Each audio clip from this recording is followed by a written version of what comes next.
Good morning friends. तो चलिए हम बात करते हैं अपने कुछ मेथड और कुछ और विधियों के बारे में। इसके पहले हम 2-3 मेथड पढ़ चुके हैं, जैसे कि हम लोग इसके पहले पढ़े हैं आगमन और निगमन मेथड या आगमन और निगमन विधि।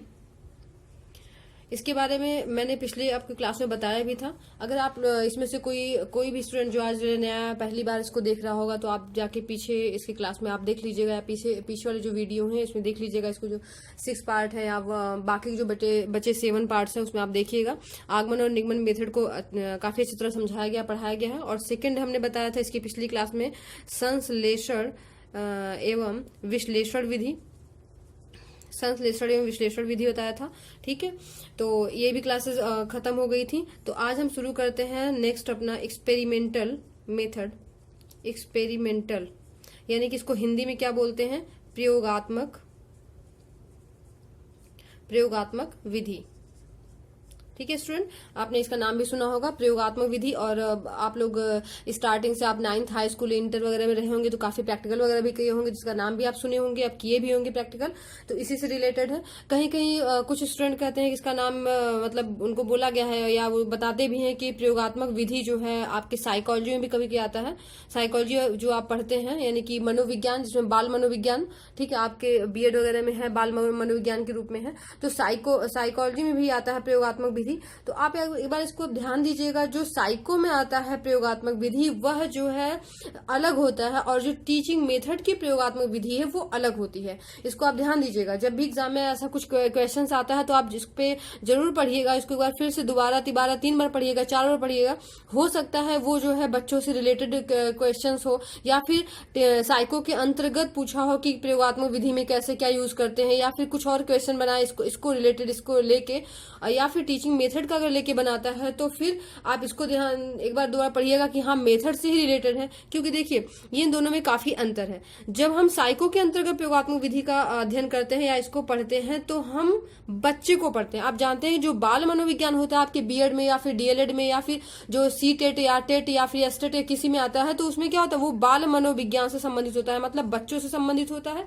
ठीक है, तो बच्चों से संबंधित होने का मतलब क्या होता है, हम बच्चों के बारे में पढ़ते हैं, मतलब बच्चों के खास कर क्या उसके बिहेवियर के बारे में पढ़ते हैं, और बच्चे के बिहेवियर में क्या वांछित परिवर्तन हो सकता है, या बच्चे के व्यवहार को जानने के लिए हम जो है इस प्रयोगात्मक विधि का प्रयोग करते हैं। एक बार ध्यान दीजिएगा, बच्चे के व्यवहार को जानने के लिए हम क्या करते हैं, प्रयोगात्मक विधि का प्रयोग करते हैं। लेकिन किसमें? साइकोलॉजी में करते हैं। लेकिन जब वही मेथड की बात आती है, जब मेथड के अंतर्गत हम प्रयोगात्मक विधि का प्रयोग करते हैं तो बच्चे के व्यवहार में जो परिवर्तन हमें करना है, मतलब हम बच्चे के व्यवहार में क्या परिवर्तन करें, इसमें हम करते हैं क्या परिवर्तन करें। क्या परिवर्तन का मतलब समझ रहे हैं? मतलब कि वो बच्चा जो है उसके व्यवहार में या वो सीखने की जो उसकी प्रवृत्ति है वो कैसी है, वो क्या सीख रहा है। ठीक है, वो जो कर रहा है या जो प्रयोग के द्वारा, प्रैक्टिकल के द्वारा वो किस विधि का प्रयोग करे, किस उपकरण का प्रयोग करे, या वो क्या पा रहा है। तो इसलिए उसमें क्या परिवर्तन करना। लेकिन यहाँ पे उसके व्यवहार से संबंधित होता है। लेकिन यहाँ पे जो है व्यवहार से संबंधित न होके बल्कि वो और क्या सीखता है, इसका मतलब समझ रहे हैं ना। देखिए अब इसे हम लिख देंगे तो आप और क्लियर कर देंगे, या क्लियर आपसे हो जाएगा। बच्चे के व्यवहार को जानने के लिए, इसको ध्यान दीजिएगा, बच्चे के व्यवहार को जानने के लिए। ठीक, और इसमें होता है बच्चे के व्यवहार में परिवर्तन के लिए। इसमें होता है बच्चे के व्यवहार में परिवर्तन। इसमें ध्यान दीजिएगा, बच्चे के व्यवहार में परिवर्तन के लिए होता है। यहाँ बच्चे के व्यवहार को जानने के लिए, और व्यवहार को जानने, यहाँ जानने का मतलब क्या, उसकी रुचि कैसी है, समझ रहे हैं, उसकी रुचि कैसी है, उसकी पसंद नापसंद क्या है, उसका मन किस चीज में लगता है। ऐसे नहीं होता, छोटे बच्चे होते हैं कि नहीं तुम्हें बड़े होके ये बनना है, माँ बाप का होता है ना कि हमें बड़े होके हमारे बच्चों को ये बनाना है, ये बनना है। तो हम बिना उनके व्यवहार को समझे, बिना उनके व्यवहार को जाने हम उनपे केवल थोप देते हैं कि तुम्हें ये सब्जेक्ट, अगर उसको कला लेके पसंद है पढ़ना तो नहीं है, उसको साइंस पढ़ाना, उसको डॉक्टर इंजीनियर बनाना। यदि वो डॉक्टर इंजीनियर बनाना चाहता है तो हम क्या कहते हैं, नहीं उसको टीचर बनना है, या फिर उसको कुछ और। ठीक है, तो ये बच्चे के व्यवहार को जानने के लिए हम क्या करते हैं, साइको के अंदर एक्सपेरिमेंटल मेथड का प्रयोग करते हैं, या फिर उसके अंतर्गत इसको पढ़ते हैं। लेकिन जब हम टीचिंग मेथड के बारे में देखिए, मेथड हम बताए थे विधि, विधि हम बताए थे, अब पिछली क्लास में हम इसको विधि बताए थे। विधि मतलब क्या होता है? तरीका होता है। हमने बताया था विधि का मतलब क्या होता है? तरीका होता है, यानी कि हम किस तरीके से, किसके माध्यम से हम जो है बच्चों को सिखा रहे हैं, बच्चों को समझा रहे हैं कि उसको समझ में आ रहा है, उसके व्यवहार में कोई परिवर्तन हो रहा है कि नहीं हो रहा। ये बातें क्लियर हो गई। अब आते हैं हम एक्सपेरिमेंटल मेथड पे आते हैं। एक्सपेरिमेंटल मेथड क्या होता है, इसका पहले आप एक बार इसमें ध्यान दीजिएगा, इसमें किन शिक्षण सूत्रों का प्रयोग होता है। ये बहुत इंपॉर्टेंट होता है कि कौन कौन से शिक्षण सूत्र इसमें आते हैं एक्सपेरिमेंटल मेथड में। खास जैसे हमने बताया था, आगमन निगमन में बताया था, ठीक है, विशिष्ट मेथड ने बताया था। अब आते हैं हम एक्सपेरिमेंटल मेथड के सूत्र। इसमें मेन सूत्र क्या होता है, आप ध्यान दिए होंगे छोटे बच्चों में, या आप प्राइमरी की बुक्स में देखे होंगे, साइंस में लिखा होता है क्या? करके सीखो, लिखा होता है कि ना, करके सीखो, ठीक है। तो ये क्या होता है? एक्सपेरिमेंटल मेथड का ही क्या होता है? शिक्षण सूत्र होता है, करके सीखो। मतलब हम जब बच्चों को कहते हैं कुछ भी ऐसे ना, मतलब कुछ लिखा हुआ है तो आप सीख लिए, या किसने व्याख्यान भी दे दिया या कोई बोल दिया तो आपने उसको सीख लिया, तो ऐसा नहीं। यहाँ पे होता है एक्सपेरिमेंटल मेथड में होता है कि सूत्र क्या होता है? करके सीखो। मेन इसका सूत्र ये होता है। इसके अलावा भी इसमें क्या होता है? अवलोकन द्वारा सीखना, अवलोकन द्वारा सीखना, ठीक है। अभी इससे हम इंपॉर्टेंट जो है कि जो क्वेश्चन पूछते हैं एग्जाम में उसको भी बताएंगे, ठीक। तो यानी इसके शिक्षण सूत्र होते हैं करके सीखना, अवलोकन द्वारा सीखना, ज्ञात से अज्ञात इसमें होता है, स्थूल से सूक्ष्म भी होता है। ध्यान दीजिएगा, इसमें जो है ज्ञात से अज्ञात होता है, स्थूल से सूक्ष्म भी होता है, लेकिन इसमें मेन रूप से क्या है? करके सीखो और अवलोकन द्वारा सीखने पे ज्यादा डिपेंड करता है। कैसे? जब प्रयोगात्मक विधि आपने देखा होगा, जब आप हाई स्कूल इंटर में रहते हैं तो आपको क्या होता है, एक सब्जेक्ट होता है साइंस है, खासकर साइंस। इसमें एक और आप जोड़िएगा कि ये जो है खासकर विज्ञान के रूप में या विज्ञान सब्जेक्ट में ज्यादा इंपॉर्टेंट होता है, ज्यादा महत्वपूर्ण है।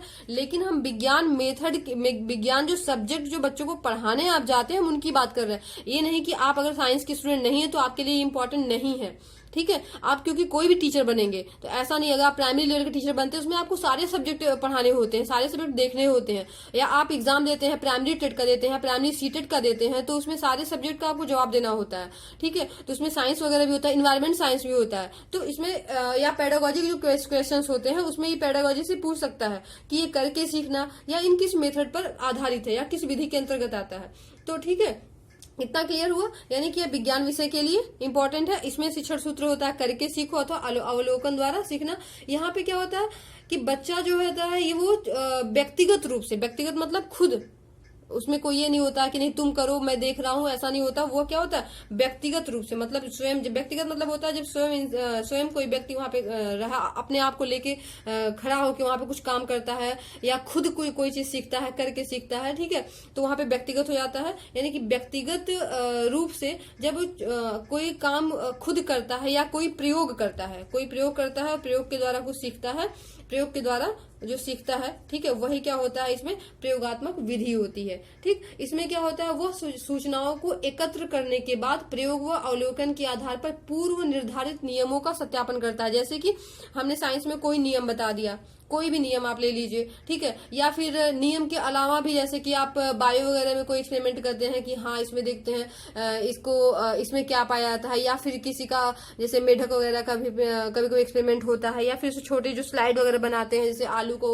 स्लाइड काट के बनाते हैं, या फिर पत्तियों को हम देखना होता है उसमें छोटे छोटे स्टोमेटा वगैरह कैसे क्या कहाँ पे है, ठीक है। तो स्लाइड बनाया उसका जो सेक्शन काटना होता है, तो ये सारी चीज क्या होती है, हम उसको लैब में ले जाते हैं, फिर क्या उसको सत्यापित, मतलब नियमों का सत्यापन होता है। नियमों का सत्यापन क्योंकि इसको हम पहले पढ़े होते हैं, ये नियम बना होता है कि ये चीज ऐसा है, ठीक है। जैसे आर्किमिडीज का सिद्धांत ही तो वो नियम पहले से बना होता है, हम बस क्या करते हैं उसको ले जाते हैं, उसको प्रयोगशाला में जाते हैं, ठीक है। प्रयोगशाला में जाके उसमें जो जो उपकरण यूज होते हैं और जैसे जैसे उसकी विधि होती है, हम एक टीचर की जो वहाँ पे शिक्षक होते हैं वो हमारी थोड़ा बहुत सहायता करते हैं, उनके हम ऑब्जर्वेशन में या उनके जो है पर्यवेक्षण में हम क्या करते हैं उस चीजों को रखते हैं और देखते हैं कि क्या ये जो नियम पहले से बना हुआ है वो सत्य है कि नहीं। यदि हमारा एक्सपेरिमेंट वहां पे सही होता है तो हम कहते हैं हाँ ये नियम क्या है, सही है, ठीक है। तो इस तरह एक और हमारा इसमें क्या हो गया कि इसमें जो प्रयोग व अवलोकन के आधार पर पूर्व निर्धारित नियमों का क्या करते हैं, हम सत्यापन करते हैं, ठीक है।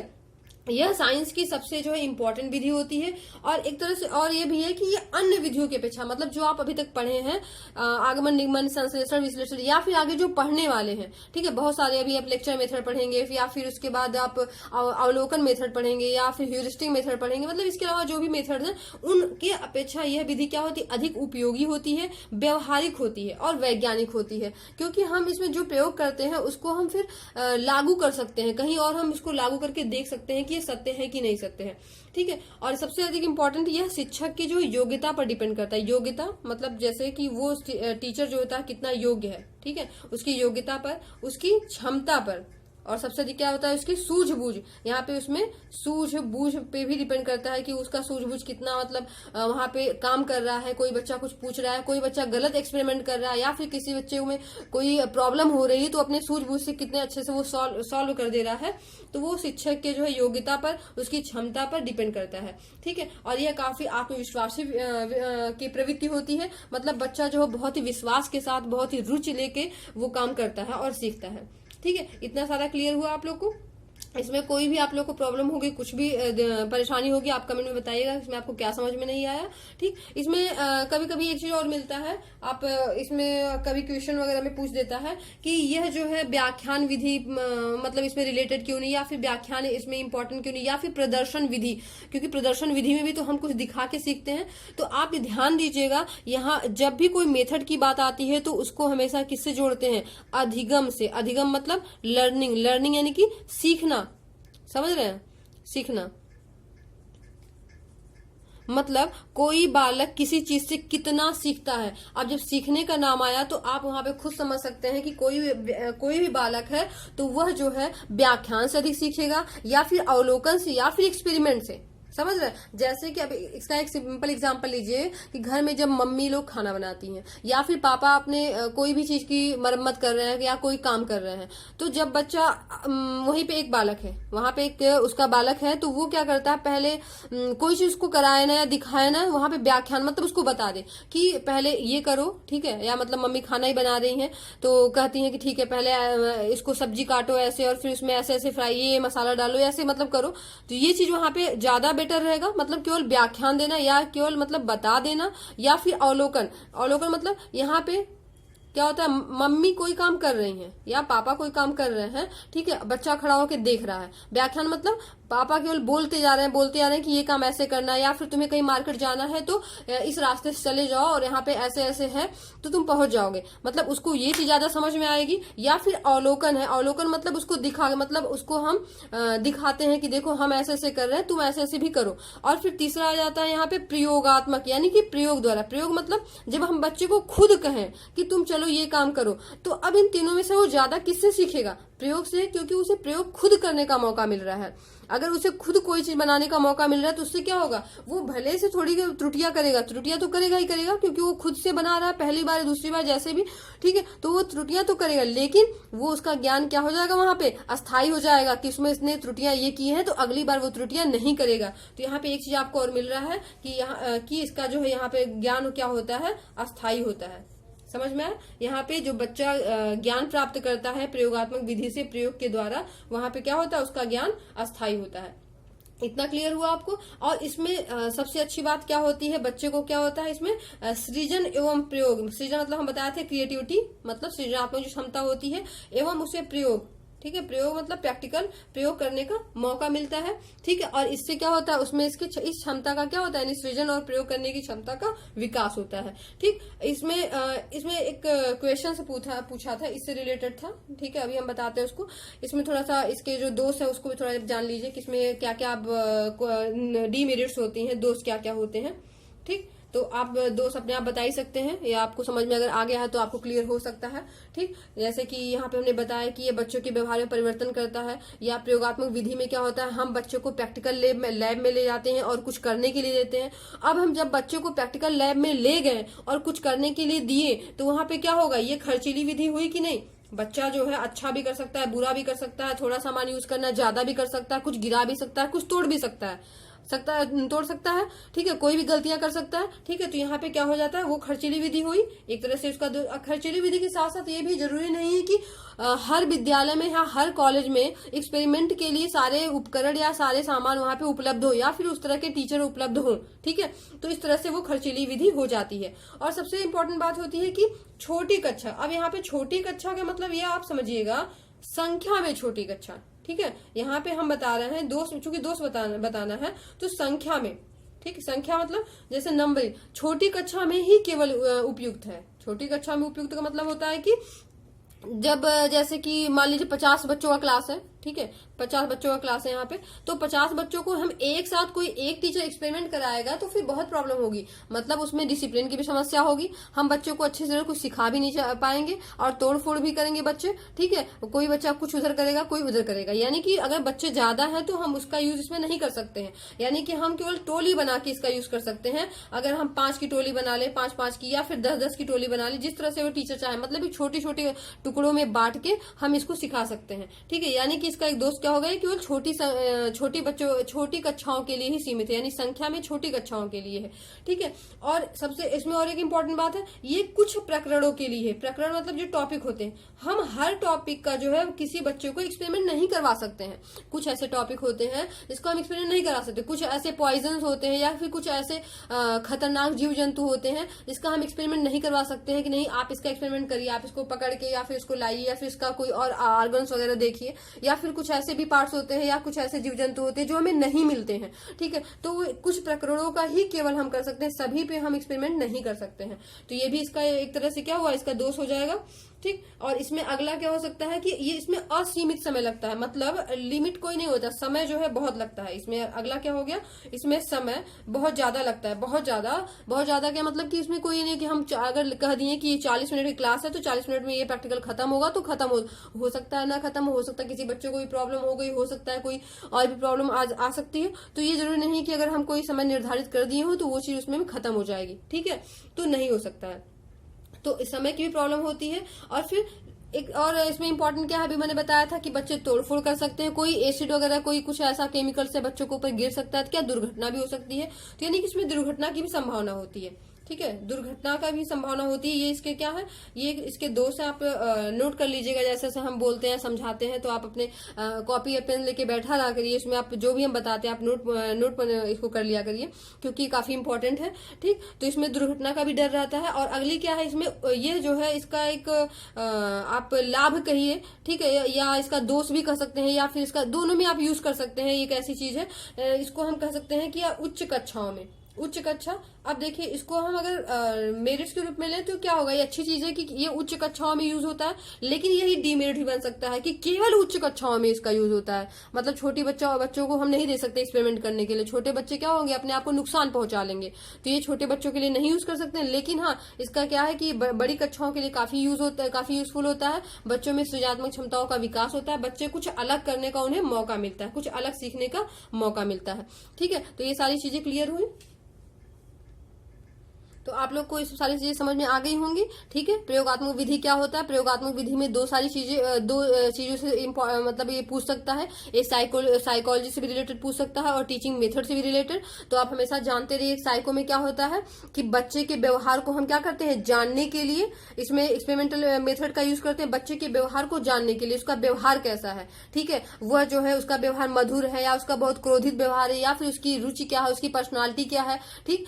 ये सब जानने के लिए हम इसका जो है इसमें एक्सपेरिमेंटल मेथड का यूज करते हैं। और एक्सपेरिमेंटल में क्या करते हैं कि बच्चे के व्यवहार में हम किस तरह से परिवर्तन कर सकते हैं, क्या करके, यानी कि बच्चे को करके सीखने का मौका दें, बच्चे को अवलोकन द्वारा हम कुछ सिखाएं, ठीक है। तो इस तरह से बच्चे के व्यवहार में हम परिवर्तन कर सकते हैं। इससे कुछ इंपॉर्टेंट क्वेश्चंस भी पूछा है, हम 1-2 क्वेश्चंस आपको बता दें। इसके अलावा भी आप जो है खुद से अनसॉल्व लेके उसमें सॉल्व करते रहा करिए, क्योंकि यहाँ पे जो है इतने समय में या इतने टाइम में आपको सारे क्वेश्चन इतने सारे हैं, सीटेट में हर साल पूछता है, टेट में में पूछता है, सुपर टेट में पूछता है, तो हम बता नहीं सकते। लेकिन हाँ, इससे रिलेटेड कुछ क्वेश्चन हम बताएंगे। इससे आपको क्या होगा कि आपको थोड़ा सा अच्छा लगेगा कि हाँ ऐसे क्वेश्चंस, या आपको एक आइडिया मिल जाएगा कि ऐसे क्वेश्चंस पूछते हैं या क्वेश्चंस के कैसे टाइप्स होते हैं। जैसे मैंने कुछ इसमें नोट किया था, कुछ लिखा था, आप लोग को देखिए समझ में आ रहा हो, कुछ दिख रहा होगा कि पहला क्वेश्चन देखिए 2000 सीटेट के 2018 में पूछा था। ये क्वेश्चन क्या है, शिक्षक के नाते निम्नलिखित में से आप शिक्षण में वैज्ञानिक विधि, देख रहे हैं, वैज्ञानिक विधि के लिए सबसे उपयुक्त समझते हैं। मतलब ये 4 ऑप्शन दिया है। अब इसमें वैज्ञानिक विधि से पूछा है कि सबसे उपयुक्त इसमें से कौन सा है। ठीक है, समझ रहे हैं। इसमें पूछा है कि वैज्ञानिक विधि के लिए सबसे उपयुक्त इसमें समझते हैं। तो अब देखिए, अब आप मत सोचिएगा कि आप साइंस की स्टूडेंट नहीं है तो आपके लिए इंपॉर्टेंट नहीं है। इसमें क्या लिखा है, शिक्षण में, समझ रहे, टीचिंग मेथड। अब टीचिंग मेथड मतलब आप कोई भी टीचिंग मेथड हो, अगर उसमें वैज्ञानिक विधि है तो वैज्ञानिक विधि को आप किस तरह से समझेंगे। अब देखिए पहला ऑप्शन क्या है, अवधारणाओं के शिक्षण हेतु तकनीकी का प्रयोग दिखाना। देखिए आप जब भी सीटेट में क्वेश्चन पूछता है तो आप केवल हल्के में पढ़ के खत्म मत कर दिया करिए, उसके हर एक वर्ड को पढ़ा करिए। यहाँ पे देखिए लिखा है तकनीकी, आप तुरंत कहेंगे शिक्षण हेतु तकनीकी का प्रयोग किया, यानी कि बहुत ही अच्छा होगा। लेकिन यहाँ पे क्या आपने आगे पढ़ा होगा, दिखाना लिखा है। क्या होता है दिखाना। अब मैंने अभी भी आपको समझाया क्या कि अवलोकन विधि, अवलोकन विधि से भी अधिक इंपॉर्टेंट क्या होता है, यहाँ पे प्रयोग होता है। ठीक, तो यानी कि यहाँ पे दिखाने की बात की है तो यानी कि ये आंसर क्या हो जाएगा, गलत हो जाएगा, यानी दिखाना उपयुक्त नहीं है। अब फिर देखिए विद्यार्थियों को परियोजना देना। परियोजना का मतलब समझ रहे हैं, जो हम प्रोजेक्ट वगैरह देते हैं, प्रोजेक्ट देते हैं ना बच्चों को कि आप करके लाइए, तो विद्यार्थियों को परियोजनाएं देना, प्रोजेक्ट देना। अब अगला पढ़िए, अवधारणाओं से संबंधित गतिविधियों को शिक्षार्थियों से कराना। अब देखिए यहाँ पे क्या लिखा हुआ है, कराना। कराना यहाँ पे कहाँ आ गया, करके सीखनो। अभी मैंने बताया ना, करके सीखो, उसी पे आधारित है। अगला फिर है विद्यार्थियों को कक्षा में अवधारणाओं को स्पष्ट करना। देखिए स्पष्ट करने की बात कर दिया तो यानी क्या हो गया, लेक्चर मेथड आ गया। आपको सब एक समझना होगा कि ये होता क्या है। लेक्चर मेथड में क्या होता है, जब हम किसी चीज को स्पष्ट करते हैं, व्याख्या देते हैं, समझाते हैं, समझ रहे हैं। और अवधारणाओं को कराना, जब कराने की बात आए समझ जाइए क्या है, वैज्ञानिक विधि है। और परियोजनाएं देना, प्रोजेक्ट जो हम देते हैं घर से आइप करके लाए। अब घर से करके लाने का मतलब थोड़ी ना होता है कि बच्चा करके ला रहा है या कौन करके ला रहा है। कभी कभी क्या होता है, उसके घर के दूसरे सदस्य भी कर देते हैं, मार्केट से खरीद के लेके आके दिखा देता है।